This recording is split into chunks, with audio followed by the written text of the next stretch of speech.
Hoje temos um projeto especial.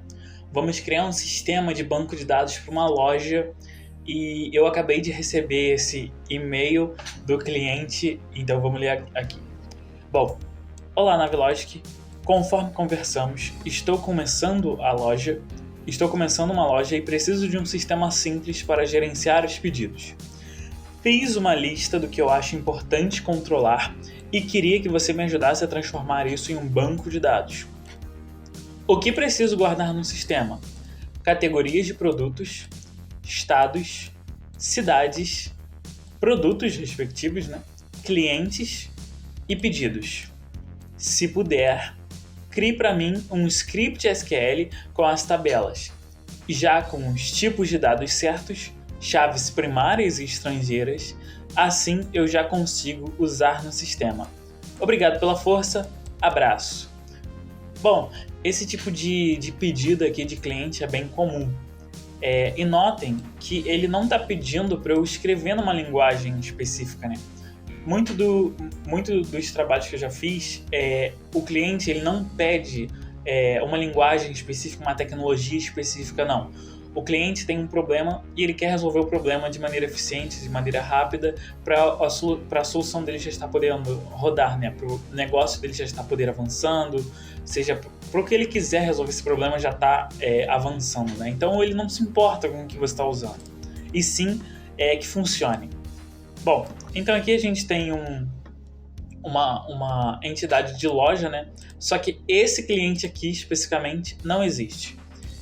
Isso aqui é um mapa, né, do meu projeto de imersão profissional, projeto banco de dados, né, da minha faculdade Unicesumar. Então eu peguei o enunciado aqui e transformei num e-mail de uma mensagem fictícia de um cliente para poder ficar melhor de entender, né, e a gente não sempre ficar lendo o enunciado na Unicesumar, que às vezes pode faltar alguma informação que a gente precise para ver onde que eu vou usar isso no mundo real, né? Então eu preferi deixar dessa maneira aqui, eu acho que me agradou bastante. E bom, antes de começar a sair escrevendo código, eu gosto de fazer um processo. Eu gosto de procurar nas requisições, nesse tipo de projeto, quais entidades elas são sozinhas, né? Elas não estão relacionadas com nenhuma outra. Então, por exemplo, aqui o cliente, para nossa sorte, ele já hierarquizou as entidades que ele quer. Então, por exemplo, aqui a gente tem categorias de produtos, nós temos as unidades federativas, as cidades, os produtos, clientes, etc. Né? Só que, note comigo que categoria dos produtos, ela não faz a ligação com nenhuma outra entidade, assim como o estado. Só que isso já é alterado quando a gente fala da entidade cidades. A entidade cidades, ela está se relacionando com a entidade da unidade federativa. Olha só, o F dessa cidade. Ou seja, um estado, uma unidade federativa pode ter muitas cidades. E isso vai em produtos também. Note que produto ele está se relacionando com a categoria de uma forma assim como cidades está se relacionando com estados, unidades federativas, né? Então, ou seja, as primeiras entidades que a gente precisa criar no nosso banco de dados são essas entidades sozinhas, né? E isso partindo do pressuposto que nós não temos um modelo relacional definido, né? O que a gente está seguindo aqui é só a mensagem do cliente. Ele não passou nenhuma modelagem, isso não passou, e não pediu também, então por isso não vamos fazer. Diferente do meu último vídeo, em que eu usei o RAID e usei MySQL, nesse vídeo aqui eu vou usar o dbeaver e vou usar a Postgre. Isso porque o dbeaver é uma aplicação mais profissional do que o RAID, embora seja absurdamente mais pesada. E eu, particularmente, gosto mais do Postgre do que o MySQL, né? É só questão de... Não é nenhuma questão de... tem isso no Postgre, mas não tem no MySQL. Porque, na maioria das vezes, você usa o básico dos dois. E eu só gosto do Postgre porque foi o primeiro que eu aprendi, então eu acho que eu tenho esse apego emocional. Então eu vou criar aqui o banco de dados e depois eu vou criar essas duas entidades. Então, vamos para o código.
Bom, essas foram as nossas primeiras duas categorias, né?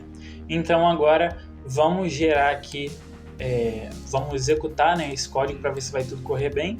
E como vocês podem ver aqui no terminal, tudo voltou bem, né? Ele criou categorias e as unidades federativas. Se a gente vir aqui e atualizar o banco de dados, a gente vai conseguir ver essas duas tabelas aqui, ó. Vou apertar aqui e ela veio aqui para o modelo de diagrama, né? Então vocês podem ver que a categorias está com esse modelo de diagrama aqui e a UF também. Isso é bem legal do The Beaver, que você tem essa possibilidade de ver esse diagrama, e se não me engano tem como você ver um diagrama também de todas as suas tabelas, fica bem legal. Então fica aí a dica de programa, né? Bom, agora voltando aqui para o que o cliente pediu, a gente tem o próximo campo, né? E o próximo campo, notando ainda que o cliente ele hierarquizou, né, o que ele precisa, o próximo campo obviamente é a cidade. Então aqui a gente vai criar agora a entidade das cidades e depois vamos estar livre para passar para cliente, né? Já que cliente ele pede que ele tenha uma cidade, correto? É só o cliente que pede também, então a cidade vai ser usada só por ele. Então vamos nessa, né? Vamos começar a colocar a mão na massa de novo aí, para ao invés de fazer só a cidade, né, eu já fazer todos, né? Porque cidade é o único aqui que também ele ainda é usado por outra, mas só que ele é o segundo mais sozinho, né? Então acho que eu já vou criar todos aqui e depois eu vou falando o ponto de cada um e a gente entrega esse desafio junto. Vamos lá então.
Bom, eu já tinha testado aqui, né? Porque eu estava tomando um pequeno erro, como vocês puderam ver aqui no Cidades. Inclusive, ainda estou tomando esse erro, né? Tá me informando aqui na ideia que Table Cidades não está encontrada, e aqui em clientes também. Só que já definimos as cidades e os clientes, né? Eles estão definidos. Então não sei de onde está vindo esse erro, então esse tipo de coisa pode acontecer. Vocês viram também que eu cometi um pequeno erro aqui no CEP, no varchar. Ele não estava com parênteses, né? Então ele deu um erro de sintaxe error, mas nada demais, está tudo bem. E eu acho que antes da gente ir para uma tabela de relacionamento aqui do pedidos e produtos, porque isso está aqui no e-mail, né? Ou seja, no pedido temos que ter os itens desse pedido. Eu gostaria de começar a falar um pouco sobre os outros. Então vamos aqui, esses dois aqui nós já falamos, vamos aqui agora dar uma atenção para cidades. Só tem uma coisa em cidade que a gente não viu ainda, é a definição de chave estrangeira. Lembrando que no meu vídeo passado, MySQL, a forma que a gente define uma chave estrangeira é um pouco diferente. Só que ambos são SQL, então eles tendem a seguir um padrão bastante declarativo da própria linguagem. Então vocês podem ver que temos aqui constraint, foreign key, IDUF, reference, UFs e D. Então é bem de boa de você conseguir ler e entender o que está acontecendo aqui, né? Para a classe de produtos, a diferença a gente pode notar que seria então no preço unitário. A gente está usando aqui um decimal, que a gente não usou no MySQL, mas como vocês podem ver aqui no enunciado da questão, ele diz exatamente isso. Escolha tipos de dados apropriados como integer, varchar, date, decimal e etc. E decimal é o tipo ideal para valores monetários, né? Ele garante uma precisão. Então é isso que a gente quer. Então a gente quer um valor totalmente preciso, porque quando a gente lida com valores em SQL, pode ficar um pouco nebuloso. Eu vou deixar linkado aqui embaixo um vídeo sobre o Galego explicando sobre isso, que ele explica muito melhor do que eu, e quem sabe um dia eu consiga também fazer um vídeo explicando sobre valores, como guardamos valores monetários, né? Agora, na classe cliente, a única diferença aqui é que nós temos duas chaves estrangeiras, mas fora isso, nenhum tipo novo, né? Comparado ao que a gente viu anteriormente nesse mesmo projeto e no MySQL. Então é bem de boa. Até o unique, algumas coisas são iguais, o varchar é igual, a definição de char é igual, tudo igual, não muda nada. A única coisa que é diferente é a forma de escrita, né, de chave estrangeira. Bom, e aqui na tabela na entidade de pedidos, né, a única definição diferente é a data pedida, né, que eu estou usando o tipo date aqui, né. E aqui eu estou colocando o default, que é a current date, para ele não setar null, porque aqui, lembrando, nós definimos como nulo, né? Então, quando um novo pedido entrar, ele automaticamente vai pegar a data que está no sistema, né? Então, como default, né? Então, isso é muito legal. E o tipo de data é aquele tipo americano, né? É assim, né? Se eu estou enganado, esse é o tipo de data que ele vai salvar no sistema, o que está bom também. A gente não deve alterar isso aqui no banco de dados, mas sim na hora de exibir isso para algum site ou estiver mandando para uma API, é ali que a gente altera esse tipo de valor, não é aqui no banco de dados. Bom, e agora vamos para o pedidos produtos, né? Então, como você pode notar, onde que a gente salva, lembrando que ele está aqui na especificação, né? Num pedido, onde que a gente salva os itens desse pedido? Bom, se a gente tivesse numa linguagem de programação, seria um pouco mais fácil trabalhar isso se a gente não quisesse elaborar muito. Seria só fazer uma lista, né? Tô errado? Seria só fazer uma lista dos pedidos e mostrar no final pro cliente. Só que não é isso que a gente quer aqui. Um pedido ele pode ter vários produtos e um produto pode estar em vários produtos. Então a gente já quer um produto específico que vai estar, que vai existir, né, na nossa tabela. Então a gente não quer criar uma nova lista toda vez que a gente for fazer um pedido, né? Ou seja, novos itens da memória. A gente já quer usar um produto existente para linkar aqui em pedidos, né? Então é nessa tabela aqui que a gente faz isso. Isso aqui é uma tabela de junção. E essa tabela aqui vai receber um tipo de relacionamento muitos para muitos, ou seja, N para M, N para N, né? E é engraçado que a gente tem essa tabela de junção aqui, porque a gente fez algo parecido no vídeo passado com o MySQL, né, na atividade passada, sobre normalização de banco de dados. A gente fez algo parecido no script final. Então, a gente vai repetir esse processo aqui. E o que essa tabela aqui vai ter, né? Desculpa. Essa tabela aqui, ela vai ter o seu próprio ID e, o mais importante, ela vai ter a chave estrangeira para o pedido e para o produto. Então, como eu disse no vídeo passado, vai ser uma tabela bastante numérica, né? Não vai ter nenhuma string aqui, né? Nenhum varchar aqui. Então, vamos lá programar ela, né?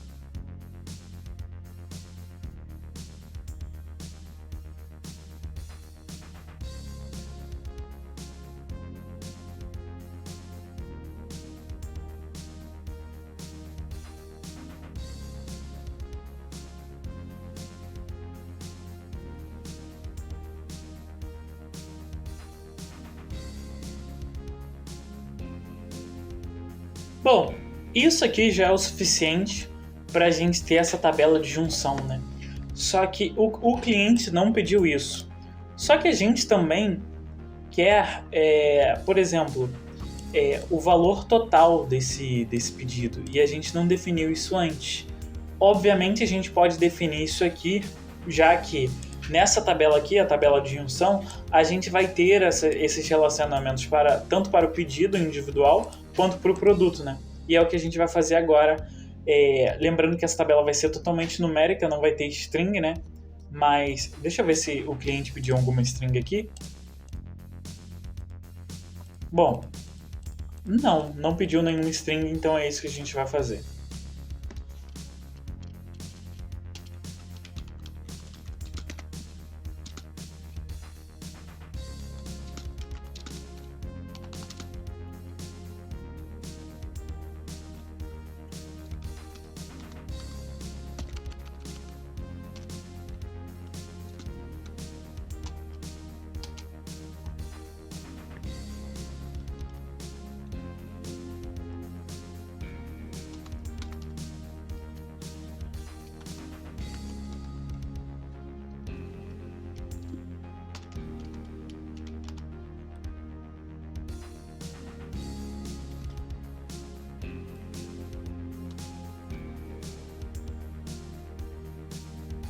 E é isso. Temos aqui a última tabela, vamos executar ele e veio aqui sem nenhum problema. Obviamente que agora o script está completo e a gente está cumprindo, né, todos os requisitos aqui do cliente, né? Então, com esses simples comandos aqui, a gente criou uma estrutura relacional completa e já está pronto para receber os dados do cliente, né? Então, depois de ter configurado todas as entidades, eu coloquei alguns inserts aqui e agora fiz um select para a gente poder ver esses dados, né? Então, o João Silva ele comprou 2 itens, né? Como eu estava falando, e a compra total dele deu R$ 43,30 e ele comprou esses itens no dia 1º de 8 de 2025, né?